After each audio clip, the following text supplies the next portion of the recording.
마음을 봉숭아로 물들일 거야. 어린 날의 기억에서 채집한 행복의 조각들. 나의 그리운 여름방학.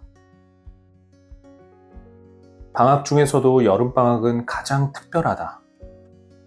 학기 끝에 찾아오는 겨울방학이나 봄방학과는 다르게 여름방학은 학기 한가운데 있다.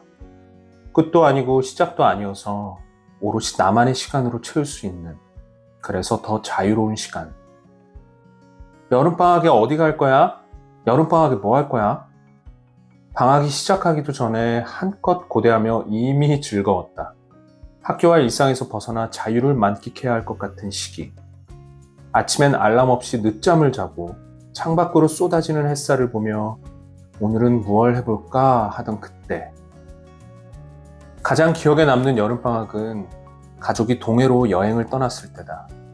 어릴 땐 여행을 자주 가는 집이 아니었기에 다 같이 먼 곳으로 놀러 가고, 게다가 집이 아닌 곳에서 잠을 잔다는 경험 자체가 생소하면서도 무척 흥분됐다.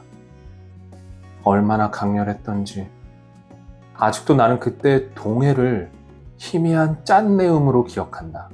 그 짠내음의 정체는 다름 아닌 오징어였다. 파란 바다 앞에서 갓 잡아온 오징어를 회로 썰어 팔았다.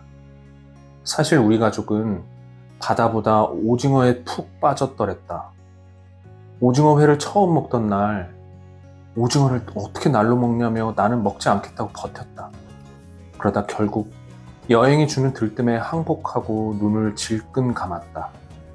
딱 한 번만 먹어보기로 하고 호기롭게 입에 넣었는데 질깃한 식감에 당황했다. 하지만 곧바로 이어진 초고추장의 달큰한 맛이 모든 걸 해결해줬다. 한 입, 두 입, 어느새 나도 모르게 손이 가고 있었다. 그때는 오징어가 회 입문용으로 흔하고 또 푸짐했다. 더구나 바로 잡은 것을 먹으니 얼마나 맛있던지. 심지어 차 안에서도 언니와 뒷좌석에서 나란히 앉아서 오징어를 먹었다. 잘 먹는 두 딸이 예뻐서였는지 아니면 양 걱정 않고 실컷 먹이고 싶어서였는지 엄마는 조금 가다가 안 되겠다며 차를 돌렸고 아예 오징어 20마리를 포장해왔다. 아이고 어떻게 다 먹으려고. 날도 더운데 남으면 상하지. 아빠의 타박에도 엄마는 아랑곳하지 않았다. 서울보다 크고 싱싱한데 값은 절반이야. 푸지게 먹자. 오징어를 가득 담은 하얀색 스티로폼 상자를 들고 있던 엄마의 들뜬 얼굴. 그 소란한 몸짓. 차가 막히면 도로에서 빠져나가 한적한 길에 차를 대고 또 오징어를 먹었다. 그렇게 오징어와 함께 쉬고 다시 달리기를 반복했다. 아무리 먹어도 질리지 않고 신명나던 그 순간은 지금도 내 마음속 작은 평화로 남아있다. 물론 여행처럼 즐거운 기억만 있는 건 아니다. 여름방학 단골 손님은 바로 숙제다. 특히 일기는 재앙이었다. 베란다에 쌓인 신문을 뒤적이며 이날 비가 왔었던가 하던 나. 인터넷도 없던 때였으니 신문이 없는 몇 주 전 날씨는 대충 해와 구름 혹은 해와 비를 동시에 얼렁뚱땅 표시하기도 했다.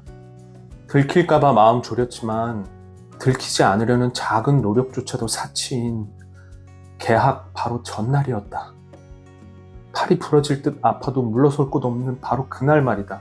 설상가상, 깜깜한 밤이 되어서도 허둥대고 있자면 한쪽에서는 부모님 잔소리가 배경음악처럼 흘러나왔다. 나는 다음 방학 땐 미리 해야지 라고 다짐했지만 그 다짐은 다음해 여름방학 전날까지 그대로 잠들어 있었다. 매년 똑같은 방학의 끝자락. 당시에는 밀린 숙제에 무진장 괴로웠는데 이제는 그렇게 듣기 싫던 부모님 잔소리마저 아주 예전 일이 된 것 같다. 어릴 때는 길고 자유로웠던 여름방학이 어른이 되고 나니 짧고 계획적인 여름 휴가로 변했다. 선생님이라서 여전히 방학은 있지만 같이 휴가를 떠나는 직장인 친구나 남편에 맞추느라 지금은 출발 전부터 빡빡한 일정표를 짜고 있다. 함께 떠나는 친구나 남편에게서 통보받은 여름 휴가는 길어야 일주일. 그것도 하루라도 더 길게 쓰려면 미리 일정을 쪼개서 업무를 조정하는 등 눈치를 봐야 한다고 했다. 그렇게 얻은 휴가이기에 최대한 알뜰히 쓰려고 계획을 세우고 효율을 따진다. 남들 가봤다는 좋은 곳을 찾아 방문할 장소 리스트를 만들고 사진이 잘 나올 만한 곳에선 인증샷도 빠뜨리지 않는다. 또 수많은 맛집 중 리뷰와 평점을 보며 가장 맛있을 것 같은 곳을 골라 줄을 선다. 어릴 때는 그저 늦게까지 놀고 더우면 물놀이를 했고 밤이 되면 가족들과 선풍기 바람을 맞으며 잠들었다. 그런데 이젠 모든 여름이 계획 속에 있다. 몇 시에 출발해서 어디에 가고 어떤 맛집에서 무엇을 먹을지 동선을 정한다. 그러니 온전히 자유롭지 못한 채 자꾸만 시계를 보고 다음 일정을 곱씹으며 초조해지기도 한다. 그럴수록 문득문득 생각난다. 아무것도 정해두지 않은 채 하루를 흘려보냈던 그때의 여름이. 언젠가 다시 아무 계획 없이 맞는 여름이 찾아올까? 알람을 맞추지 않고 늦잠을 자고 눈을 뜨자마자 오늘은 무얼 할까 고민하던 그때처럼 아이스크림 한 스푼에 어린 시절의 달콤함을 떠올리듯 여름방학은 사라졌지만 내 마음속 작은 여름은 여전히 남아있다. 때로는 바쁜 하루 끝 맥주 한 캔 속에, 때로는 뜨거운 여름밤 창밖에서 불어오는 바람 속에.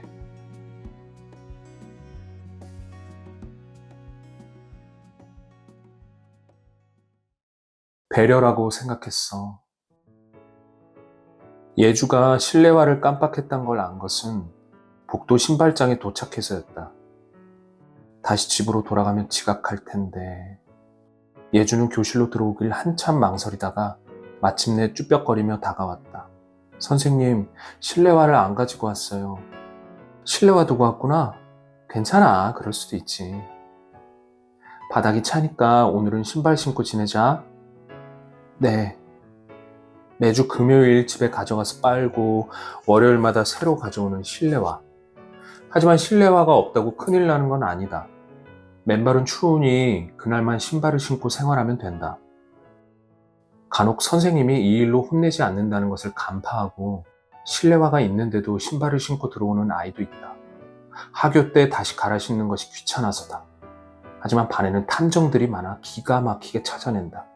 몇 번 시도하던 아이도 결국 들통난다는 것을 알고 규칙을 지킨다. 사정이 이렇다 보니 예주가 실내화를 두고 온 날도 대수롭지 않게 생각했다. 그런데 예주는 영 불편해 보였다. 실내화를 신고 있지 않은 발이 잘못이라도 한 듯 고이 책상 아래 두고 도통 움직이지 않았다. 평소 무엇에든 의욕적인 아이인데 수업시간 발표도 쉬는 시간 보드게임도 하지 않았다. 신발 신은 발로는 교실을 누빌 수 없다고 생각하는 것 같았다. 발끝에 모든 시선이 쏠리는 듯한 착각에 예주는 의자 아래 발을 숨기듯 움츠렸다. 아침에 예주 엄마와 주고받은 문자가 생각났다. 선생님, 오늘 예주가 실내화를 두고 갔는데 제가 가져다 주는 게 좋을까요? 괜찮습니다. 오늘 하루 신발 신고 생활하면 됩니다. 내일 보내주세요. 이럴 줄 알았다면 가져다 달라고 할 걸 그랬나? 남는 실내화가 없어 교사 슬리퍼라도 내주고 싶은 마음이 들게 예주는 줄곧 불편해 보였다. 그때 복도에서 웬 남자가 서성였다. 다가가 보니 그의 손에 들린 것은 예주 실내화였다. 아버지가 오신 거다. 다행이다. 그의 등장이 그렇게 반가울 수 없었다. 실내화를 전해받은 예주 얼굴도 금세 환해졌다.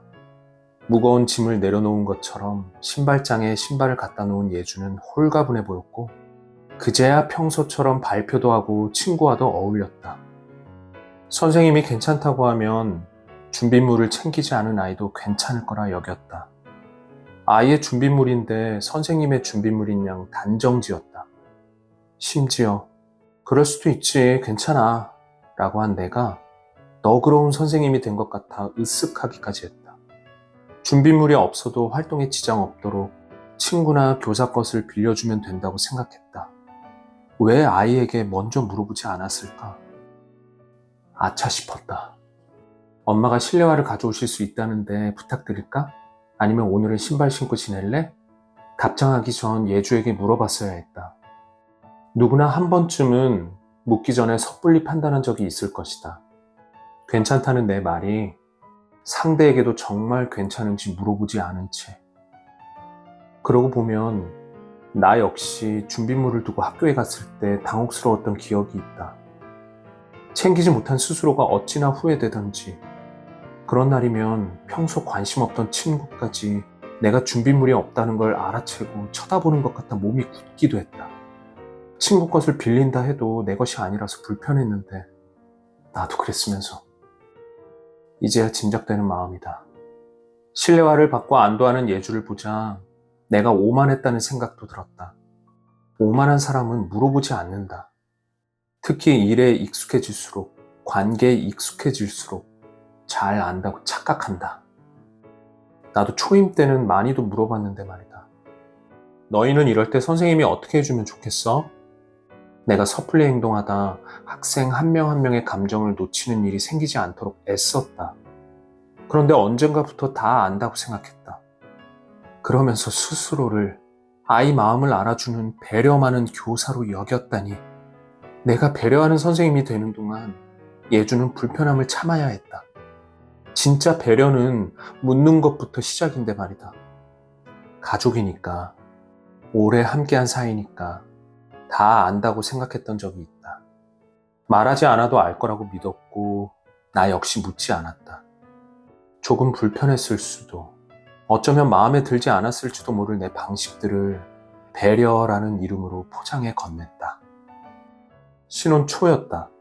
남편이 매일 밤늦게 퇴근하던 시절 나는 소파에 누워 그를 기다렸다.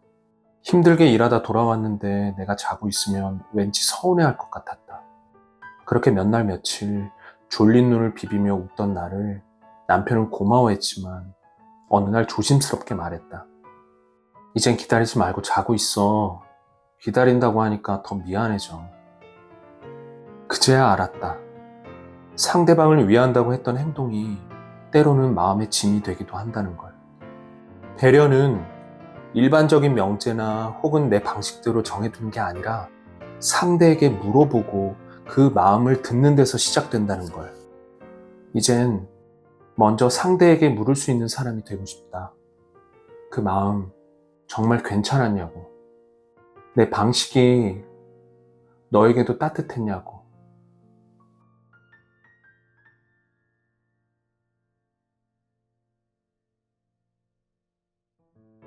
마음을 봉숭아로 물들일 거야. 어린 날의 기억에서 채집한 행복의 조각들. 에세이는 개인적인 경험에서 온 글이니만큼 대부분 일상에서 겪는 일을 중심으로 이야기됩니다. 하지만 같은 일상의 소재를 다루더라도 작가님의 성장 배경이나 직업에 따라 바라보는 시각이나 결론이 달라서 재밌습니다. 나와 다른 배경, 혹은 비슷한 배경을 가진 사람이라도 그 사람만이 전할 수 있는 이야기에 새로운 시각을 배우며 깨달음을 얻기도 하고요. 그 재미에 계속 에세이를 찾아 읽게 되는 것 같아요. 이 책을 쓴 귀덕 작가님은 가르치고 있는 초등학생들을 통해 깨달은 배려를 이야기하고 있습니다. 읽다 보니 저의 초등학교 시절도 자연스럽게 떠올랐어요. 지금 생각하면 아무것도 아닌 일들, 오히려 너무 소중하고 따뜻한 추억들, 어른이 되어 떠올리니 모두 다 기억나지 않는 게 아쉬울 정도로 하루하루 하나부터 열까지 감사할 일만 가득한데, 이 책을 읽으면서 문득 떠오른 것들이 있었습니다. 제가 초등학교 저학년 때 등교하는데 아파트 창문에서 내가 사라질 때까지 손을 흔들던 우리 엄마 모습이 갑자기 생각났습니다. 그리고 수업 중에 갑자기 억수 같은 비가 쏟아져서 학교 현관에서 난처해하고 있을 때 친구들은 하나둘 엄마들이 우산을 들고 데리러 와서 집으로 가고, 어느 순간 나랑 몇 명의 아이들만 학교에 덩그러니 남아서 괜시리 서러웠던 기억.